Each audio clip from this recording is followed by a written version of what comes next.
Good morning, everyone. This is Audacity with PS. My name is Ladi Shotonwa, and I'm an environmental, social, and governance specialist at one of the Tier 1 banks in Nigeria. I'm a creative, storyteller, and a writer, and I'm also the resident pastor of the New Lekki. Welcome.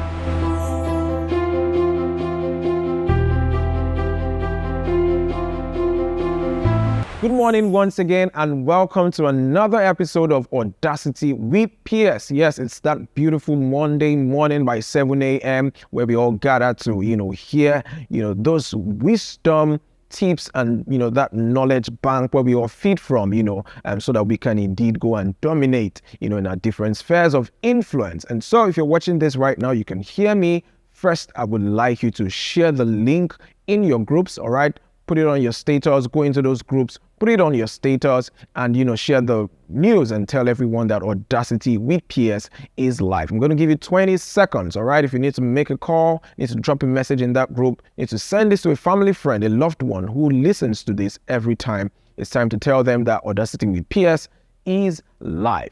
And so, welcome once again to this beautiful episode, and I would really like to thank, Pastor Shola for this opportunity. All right, especially because, it's after the next conference 2023, and the topic I've been given to speak about today is very vital, especially because, we are coming out fresh, from this conference. All right, so today I'm going to be speaking about the topic from dreams to dominance. Now, I'm sure that during the next conference 2023, while you were seated in the hall, while you were raising your hand, while you listened to those inspiring words, from all the speakers, all right, you had so many things rumbling on your inside. Some of you had images, some of you saw things, some of you, you received certain ideas, that you're raring to go with, but there's a difference from when that idea comes, all right, from when that dream, is poured in your heart to the final execution. And I particularly love this topic, right? It says from dreams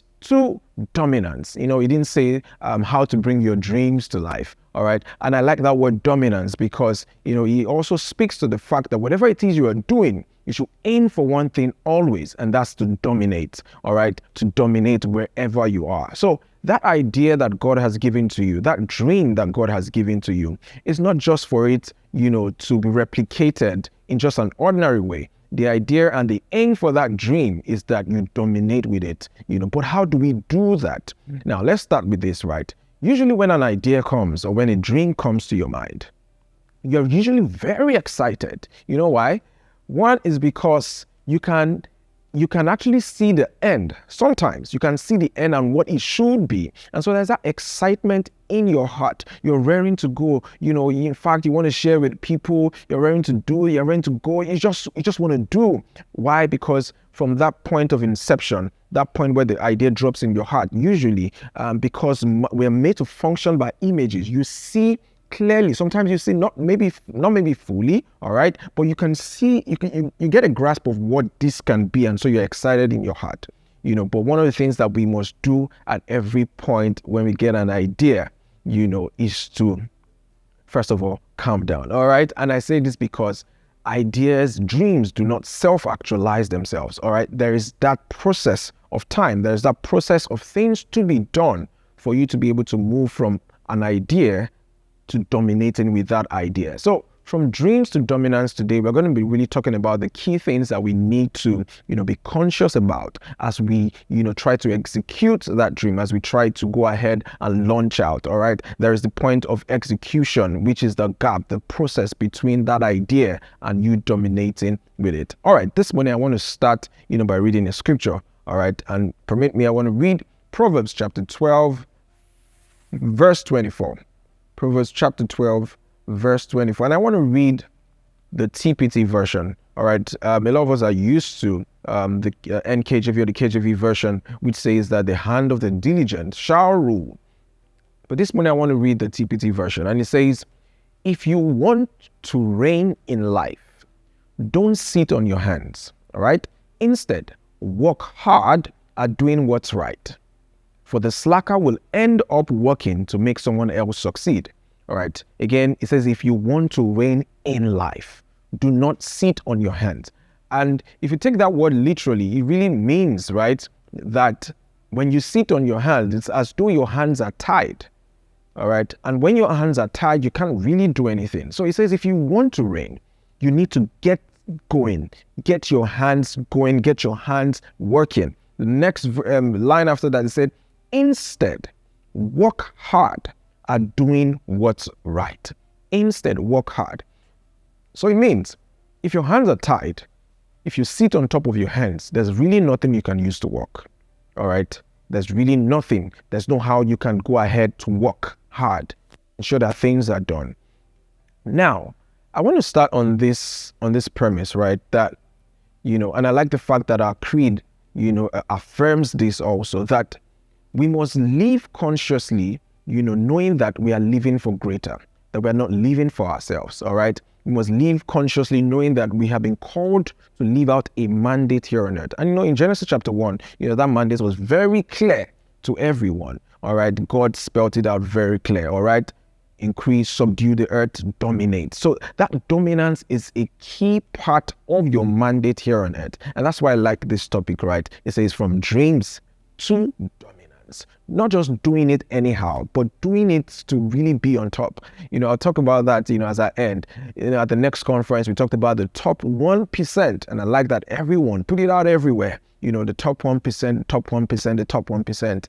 But you're not going to be at the top 1% if you do not do what the top 1% need to do. All right? You're not going to be at the top 1% if you don't do what is required to be at the top 1%. So this morning, I want to start by saying this. All right? If you're listening to me, you can get your notepads. If you're on your way to work, you can use your notepad. You got whatever it is. All right. But I just want to share a few things that you need to be conscious about. All right. Whatever God has given you onto you, whatever dream, whatever idea, how can you turn that idea and bring it to life? But not just bring it to life, to ensure that that idea dominates in that space that you are in. And so this morning, I'd like to welcome you. And the first thing that I really want to say, is that ideas do not self-actualize themselves. All right. Number one, they do not self-actualize themselves. First, you must get working. All right. When an idea comes, you must be able to tell, what do I need to make this thing come to life? What are the things that I need to do? Who are the people that I need to be in contact with? All right. To make this idea come to life. All right. The fact that you saw it while closing your eyes, the fact that you catch an image of it does not mean that it's going to happen. So it brings the ball back to our court again. All right. Because God could have spoken. God could have showed you. But what you do with it matters a lot. All right. And secondly, what I want to talk about today, it's a simple phrase, and I'll say it like this. Think about what you're thinking about. I want to say it again. Think about what you're thinking about. I realize that usually sometimes, okay, let me not say usually, sometimes when we have ideas, if we do not consciously think about it, if we do not consciously apply ourselves to those dreams, if we just leave it lying fallow, just there, expecting that this dream, this idea would grow itself, I realized that thinking about that idea goes a long way to how that idea is executed. Thinking of putting your mind to it, not casually, all right, not passively, but actively thinking about it. So God puts an idea in your heart to start a restaurant, for instance, and you just receive that and you're just excited, but you do nothing, absolutely nothing about it. You don't think about it. You don't try to apply yourself, to think right, to research and do all of those things. And you just think that, because God has given me this idea to run with, it's just going to happen. Now, there is a part of you thinking and applying your mind to it, thinking about it. All right. And I'm saying keeping your gaze on it, being focused on that dream. All right. Focus is very, very key in the actualization of any dream. All right. So you need to apply your focus, your entire energy. It means that you wake up, that's what you're thinking about. It means that as you're walking on the road, you are thinking, you are ruminating about it. You are ruminating about it. And I realized that this is where dreams begin to get expanded. So if there is no thought process into that idea, there's really no expansion, all right, or diversification of that idea, or what I call an evolution of ideas. Because when you think about it, all right, it begins to expand in your mind. You begin to see it from different angles. And usually when an idea comes, it comes in its raw state. All right. And God expects you and I to sit down, think through it. And that's why God has given us brains to think, right? So you must learn to sit down with the idea and think through. Think, use your mind, use your brain, exercise, let your mind sweat, let your brain sweat. Look at it from different angles, all right? And exercise that brain, exercise that, mind in the direction of that dream. It's only a dream or it's only an idea that is thought about consciously that would, give about the full proof of what that idea should be about. So first, think about that idea, all right? Don't leave it fallow. Remember, not passively, but actively. Number 2, I talked about evolution of ideas, right? And that's a key part in thinking about it. And I realized that in an idea, right, it never stops at one point. The more you think about it, the more you apply yourself to it, the more it expands in your mind. And so ideas evolve over time. What it came as at the very beginning is usually not where it ends. And so if you do not apply yourself, you might not experience what we call an evolution of ideas. That idea might not evolve in your mind, it might not evolve in your spirit until you apply yourself totally to it. Number 3, this is a very key part that, people usually push aside. And number 3 is research. I can bet you, right, that whatever it is you're thinking about, whatever idea that you have, somewhere, somehow, with somebody has a similar template. There is a template somewhere that somebody has worked with. But without research, you might not be able to know. You might not be able to expand your mind. And you see, I believe that in seasons like this, especially after the next conference, it causes for us to really explore the depth and the elasticity of our minds.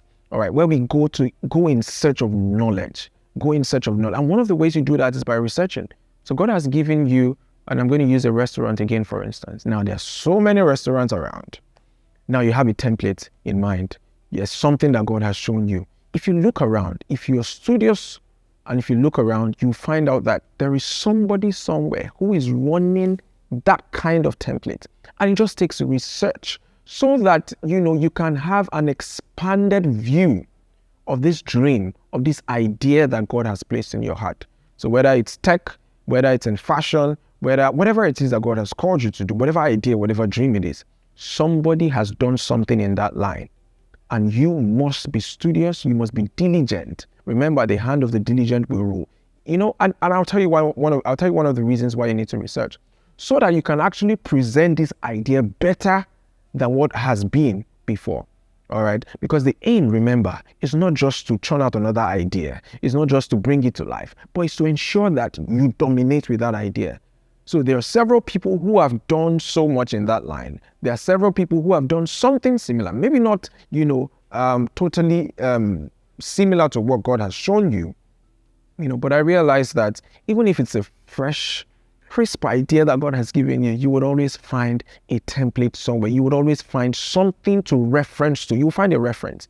And this is what causes us to study references, to go and research. Find out how this person did it. Find out how they did this, all right? What mistakes they made, so that you do not go ahead and make the same mistakes, all right? Researching the idea, researching this dream, going after it, all right, is very key in the actualization of your dream. Now, I want to ask you a question before I continue. How well and how bad do you want this dream to come to life? How well do you really want to dominate? What if I give you $100,000 to ensure that that dream that God has shown you, you must bring it to life? How would you react? How would you respond? Now, let's assume I set aside, now I'm increasing the stakes, right? $1 million. That dream that God has given to you, and I tell you, and I come to you and I say, Shade, Bola, Binga, this dream, if you bring it to life, I have $1 million waiting for you.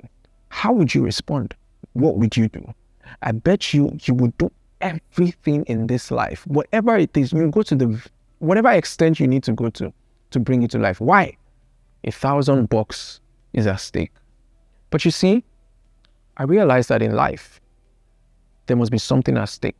And that's why I started by saying that, listen, you must understand and learn that you are here for a higher purpose. All right. And if you take that out of the equation, if it's about just living life, if it's about just making ends meet, all right, if it's not for something greater, you might have a missing link, and the energy, the vigor, the strength you need to apply towards the actualization of this dream might be missing. Again, if I give you $1 million, what would you do? How would you react? You see, I'm saying that so that I can spur something in you, so that whatever it is God has given you, you really know that there's actually something at stake. All right. And usually, I realize that there are lives at stake with whatever God has given unto you. Whatever dream, whatever idea, that thing that you call an idea, that thing that you think is just to make money, there's something greater that God is seeing at the end of it. And that's why I know that dreams will never self-actualize themselves. All right. No matter how interested you are, no matter how, you're all over it, you are thinking about it, there's a process. And this is where I talk about hard work. Listen, guys, everything, like I said at the beginning, if you're going to be top 1% in your field, whether it's entertainment, whether it's in the fashion, whatever it is, if you're going to be top 1%, you are going to have to work hard at what it is that you're doing. You're going to have to work hard at it. All right. And usually I realize that between that point of ideation and execution, there are usually challenges along the way. Now, how bad you want it will determine whether you're going to push through when you face challenges, because they will come. I can't sit down here to tell you that, it's going to be a smooth ride. All right. You can see it. But as you begin to actualize, there are certain hindrances on the way. There are certain challenges, and those challenges are not supposed to make you turn back and say, you know what, I'm not doing this any longer. All right. Everyone faces challenges, all right, on the way to actualizing their dreams, on the way to dominance, all right, because there are giants in that land that you want to dominate, and they are not going to let go. But you need to be dogged, you need to be persistent. And I want to read a definition of persistence, for you very quickly. And it says here, I wrote it down, it says that persistence is firmly sticking to something for a prolonged period of time, even as you encounter things that try to unstick you. Second one says is the tenacity to adhere to a course of action, even in the face of obstacles. See that? It's the tenacity to adhere to a course of action. So it means it takes, one of the things that I think are lacking in this generation is that tenacity to see through a course of action. That you're not backing down just because it's hard. You're not backing down just because things get tough. You're not backing down because you get a no. No, you keep pushing because you know what's at stake. All right? And you must understand what is at stake in actualizing your dream. You must understand that this thing will not come to you on a platter of gold. All right? So you have to be tenacious. You have to be persistent, ready to push through. You have to be ready to put your hands to work. Why? Because again, dreams will not self-actualize themselves. Somebody has to work those dreams for them to come to pass. Every dream, every person you see doing something great today, somebody applied themselves to it. It didn't just come out of the blues. It didn't fall down from heaven like we usually like to think. All right. Somebody has to apply themselves. So be persistent in the pursuit of this dream. What is at stake? What do you see? Are you living for something greater? All right. You need to be very, very, very, very persistent.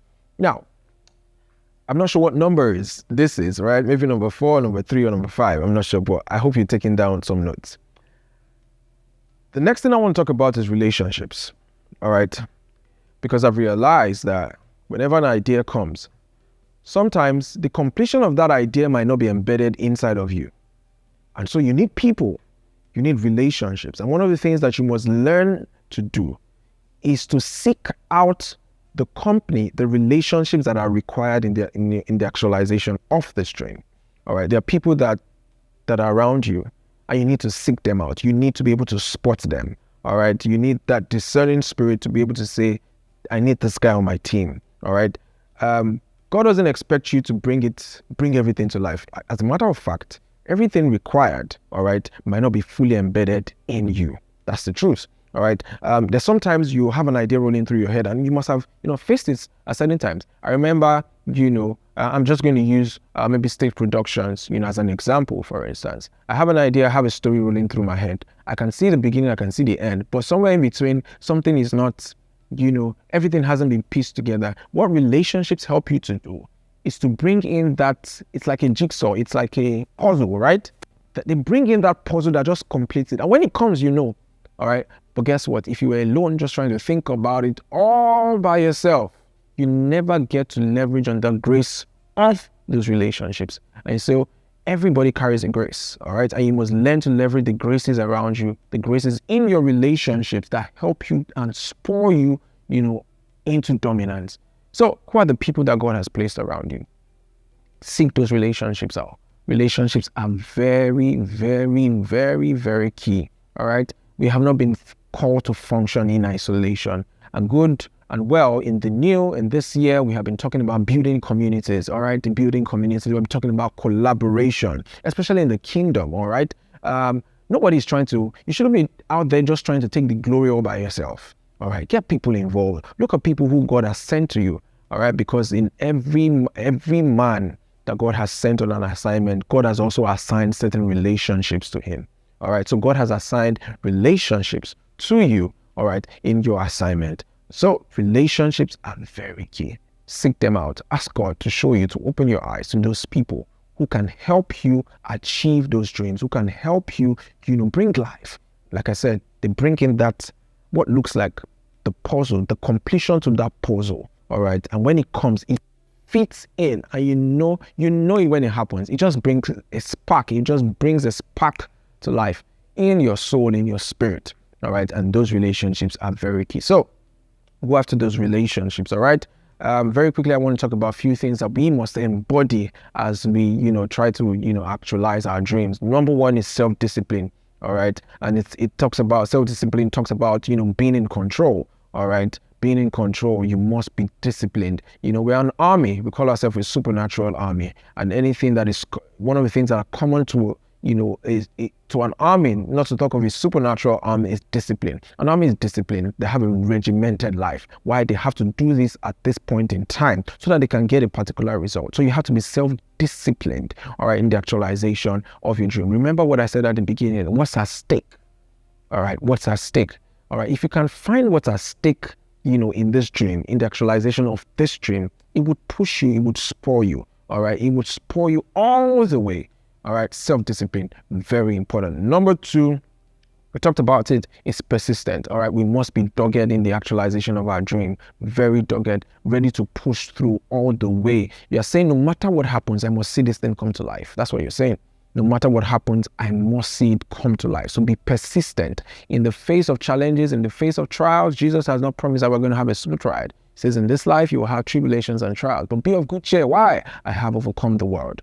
I have overcome the world. I want to say something about challenges, all right? Because sometimes when we talk about challenges and talk about the grace of God, somewhere in 1 Corinthians, I think chapter 2, Paul said, paraphrasing now, was talking to God that, look, I've asked God for one time, twice, three times, take this thing away. But here was God's response to him. Your grace, God said to him, my grace is sufficient for you. Sometimes we like to think of it, the favor of God and all that. But what God was telling him at that point in time, he said, what is required for you to push through in this season, at this point in time? I've made it available. So we need to learn how to walk the grace of God in our favor, because that grace brings strength to do what you need to do.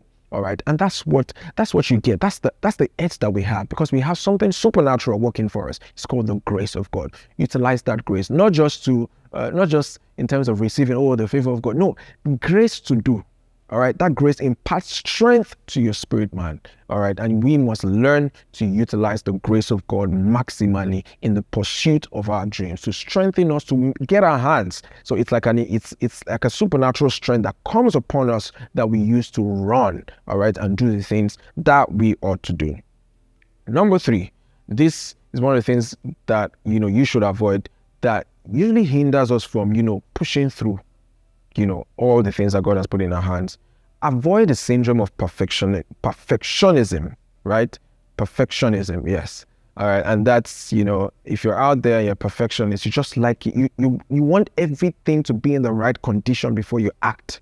You might never, ever actualize your dream. All right. Anyone who waits, all right, for the conditions to be fine, the weather to be fine, you're just looking at once one little thing is not, aligning, you don't move, you don't make any move. And I see that this is one of the things that hinders people from taking action. You're not striving, don't strive for perfectionism at the very beginning, all right? Get out of that syndrome of perfectionism, all right? Don't try to be perfect. Don't try to, see that everything is fine before you launch out. Whatever you can do, whatever little thing that you can do at that point in time, go ahead and do it. Everything doesn't have to be in the right condition before you act. As you move, things would align. As you move, remember, things would align. But you need to take that step out first, and then you begin to see things align. But if you don't, you just might never see those things align. All right? The last two things I want to talk about is time management. All right? First, you must learn how to manage time, all right, in the actualization of this dream. Understand that you are not like every other person. You have a limited time to accomplish what you need to accomplish. And it's with that mindset you must go into actualizing, the dreams that you have. Then you don't have all the time in the world. You don't have all the time in the world to just see that, all the time in the world. All right, so you must learn to manage time. Learn to allocate time to the different things that you need to do. Write down. I'll say that last, all right? You need to write down the things that you need to do. All right, you can put that as one of the points. All right, write it down. Are you really writing down those dreams? Are you really writing down those ideas? All right, remember, write the vision, make it plain. Write the vision, make it plain. Don't let it get stuck just in your head alone. Write down what God has shown you. Write down that idea. The more you write it down, the more it expands. All right, the more you write it down, the more you can see and run with it. So write down those things. Allocate the time that you need to accomplish each task at every single point in time. Allocate the time that you need for every single thing. And finally, one of the things that you must do is to have accountability partners. Because man can be very wavery sometimes, right? And so sometimes we need people who can hold us accountable. You said you were going to do this in the next 2 weeks. You said you were going to do this in the next 3 weeks. You said you were going to do this in the next 2 months. Have you done it? Somebody that you can be accountable to. Somebody you can tell, look, I need to achieve this by this time. And you're sure that the person will follow up on you to say, look, you must get this thing done. Somebody with a like mindset, all right, that has the same values, that has value for time, that knows that, look, Jide, you don't have all the time in the world to accomplish this dream. Let's go for it. You need to have those certain kind of people around you. Accountability partners. All right, and this is where I drop it today on Audacity with PS. Remember, if you are going to be top 1% in your field, you have to do what the top 1% will do to get there. And remember that the goal is not just to get to the top 1%. The aim is to remain there, to dominate. And it takes hard work. It takes conscious effort. All right. Remember the scripture that we read. If you're going to reign in life, then you have to work hard. You can't fold your hands and sit on them. If you are really going to be diligent and rule, all right, scripture says that the hand of the diligent shall rule. Listen, guys, if you're going to rule, then your hands have to get to work. It's the aftermath of the next conference, all right? And I believe that it's time to do. It's time to act. It's time to go all out and do all that God has told you to do. You have all that it takes. God has provided everything to you. And all that is required for living, God has provided, in people, in resources, whatever it is. Now it's time to get your hands to work, and let's do this together. Every dream, every idea that God has planted in your heart will definitely come to life, I believe. If you do what is right, you would see the result. Remember, as sure as God helps us, we will not give up. We will not cave in. We will not quit. We will not fail. We will not fear. We will not die until our job is done and victory is won. God bless you, and thank you for joining me on this episode of Audacity with PS. I truly hope that you've learned something today and you're raring to go. So let's go all out and let's go and do. God bless you and enjoy the rest of your day. Bye for now.